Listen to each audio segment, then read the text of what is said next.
Hello, so in this video we're going to talk about implicit differentiation. Now, implicit differentiation is actually not so different from actual differentiation, but the only difference is that we're looking at implicit functions versus explicit functions.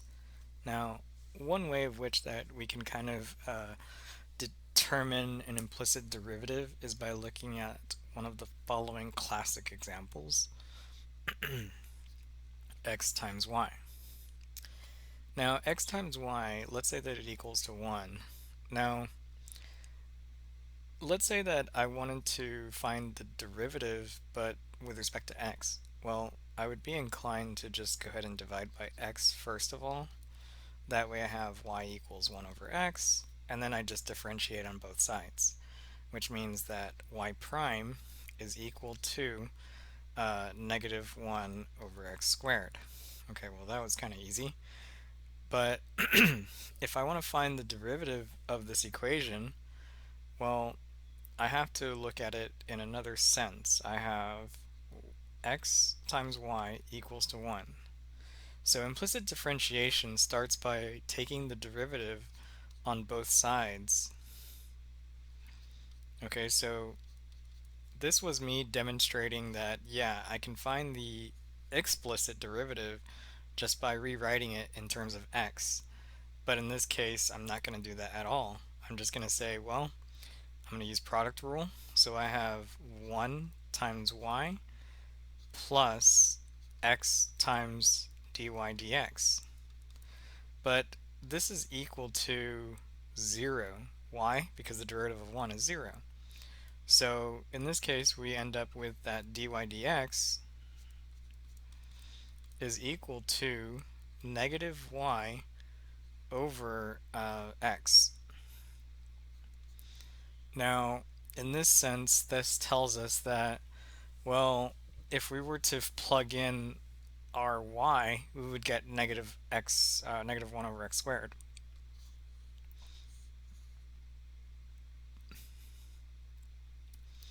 But in this case, we have that the derivative, yeah, I mean, this is good enough because we can just plug in x, plug in y. Now, the only thing that we know is that, yeah, it's also undefined at 0. Now, if you were to consider a different equation, such as x equals to y squared, well, I could probably go through the process of finding y, but there's a problem. I have y equals to plus or minus the square root of x. So now it becomes, okay, well, do I find the derivative of y with respect to x when it's negative? So that would be, you know, negative 1 over 2 root x, or 1 over 2 root x. So that's not so clear. Is it going to be the minus or is it going to be the plus? And the way that you can kind of think of that is, okay, well, if I was to look at the parabola, because that's what it is, I would have that it would look something like this, and then something like that. Now note that implicit differentiation, what it does is it ignores having to solve for both x as a plus and a negative in that sense if it was squared or some kind of even power. But look at how the parabola, if I draw a line through it, it's not a function. So for the most case, you have that the implicit derivative happens to deal with functions of which that are not, with exception of the one that we started with, 1 over x, and other different types. So one way of which that, we can apply implicit differentiation to, let's say, for example, x equals y squared. Well, I can just basically take the derivative of x. So x equals to the derivative of y squared with respect to x, but that's going to be 1 equals to 2y times dy dx. But that gives me the following. It gives me that dy dx is equal to simply just 1 over 2y. which y is equal to basically plus or minus the square root of x. So what I'm saying is that the positive negative will basically come out depending on what y is, as long as it's not equal to 0, because you have that there's a vertical tangent at the origin. So this would be the implicit derivative of y squared equals to x. Now, I have just a few examples that I want to go through for you. So let's say that we want to find the implicit derivative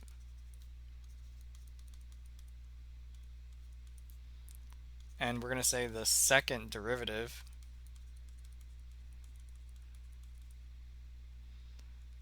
of x squared plus y squared is equal to 4.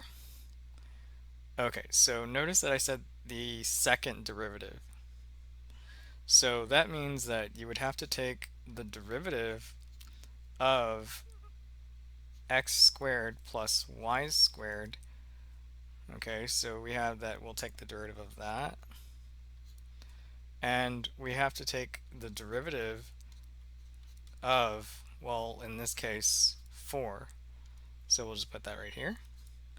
Now what that tells us is the following. We have 2x plus 2y dy dx, because of chain rule, equals to 0. 0. So this tells us that the derivative,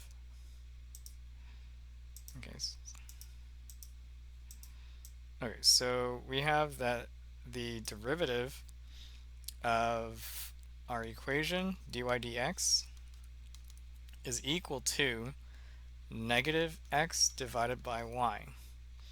So this is just the first derivative. And keep in mind that I avoided having to solve for y equals 4 minus x squared. Well, the square root plus or minus the square root of 4 minus x squared. So in this case, yeah, this avoids, the ambiguity to that. So we go and we find the second derivative. So we'll go ahead and say that we'll find the second derivative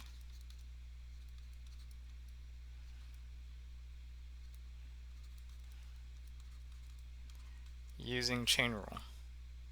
Not chain rule, I'm sorry, quotient rule. That's a little later. Or actually that was before, right? Quotient rule. Okay, so we'll go ahead and say that the second derivative with respect to x is equal to, so we have y squared times y, y squared y times negative 1 minus the derivative of y, so dy dx,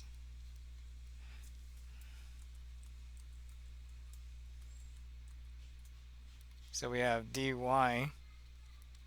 dx multiplied by negative x. Yes, negative x. Okay, so this is going to give us, okay, so let's kind of clean this up a little. So we have that this equals to negative y plus dy dx multiplied by x. Now notice that basically there is an equation that we can substitute for this one. So this gives us negative y, and then we have plus negative x divided by y multiplied by x, all divided by y squared. Now furthermore, this gives me negative y minus x squared all over y, and that's divided by y squared. Now I notice that if I multiply by y on both sides, that I end up with, okay, so we're just multiplying by y on both sides, on the top and the bottom. I notice that that gives me negative y squared minus x squared all divided by y cubed. Okay, so it looks like I have my derivative, but if you notice, x squared y squared is equal to 4. So what that means is that this equation is equal to negative x squared plus y squared all divided by y cubed, but like we mentioned, 4 is equal to inside the parentheses. So that's going to be negative 4 all over y cubed, and then that's it. So we have that our second derivative with respect to x is equal to negative 4 over y cubed. And it's kind of nice that it's in that much of a compact form. Now, keep in mind that, for the circle with radius 2, due to the fact that it's x squared plus y squared equals to 4, um, notice that basically the slopes are positive and negative respectively. So the fact that we have the first derivative and it requires an x and a y, it will account for, whether it's the positive or the negative depending. So you really don't have to think about that. Like in terms of like, how do I know if it's the positive or negative? Well, it really accounts for whether it's on over here or whether it's like for example like right here, or even for example like at the horizontal tangents or the vertical tangents. So this is actually where it's completely undefined. So in that case you would have to account for like negative 2 comma 0 or 2 comma 0 for that. So just be careful with that whenever they ask for the tangent line, because you want to make sure that you can actually find the tangent slope. Otherwise, you can just say if it's a vertical tangent at negative 2 comma 0 or 2 comma 0, the equation is actually x equals 2 and x equals negative 2 respectively. Okay, so I have another example which is really a classic. So in this one, we have that if we want to find dy dx, okay, so let's say that we want to find dy dx and we want to find dy dx but evaluated for when x is equal to 1 and y is equal to 0. Now we have our equation, it's x squared plus xy plus y squared equals to 1. Now this is an interesting equation because basically it's like one of the conics, but in any case we know that we can find the derivative just by taking the derivative on both sides with respect to x. So we have the derivative of x squared plus xy plus y squared is equal to the derivative of with respect to x of 1. So this is going to be 2x plus 1 times y plus x times dy dx equals to 2, not equals, it's actually plus 2y, and then we have a dy dx, and then this is going to be equal to 0. Now conveniently we have that we can solve for dy dx from this equation. We have that if we subtract the 2x and the y from both sides, that's going to give us the following. We have that that's going to give us x plus 2y multiplied by dy dx. So I'm simply just factoring these two out, and that equals to negative 2x minus y. So that gives me that dy dx. When I divide all of this, I get that that's going to be negative 2x minus y is divided by x plus 2y. Now, this is the derivative of that expression or equation. And we have that we can actually find the slope of the tangent from this equation. So we have that dy dx with respect to the ordered pair 1 comma 0 is equal to negative 2 times 1 minus 0 divided by 1 plus 2 times 0, which in this computation this gives us negative 2. So we have that the slope of the tangent is negative 2. Now notice that it passes through 1 comma 0, which means that if you want to estimate the tangent line, you actually can, because that's just going to be y minus 0 equals to 2, negative 2 times x minus 1, which equals to negative 2x plus 2.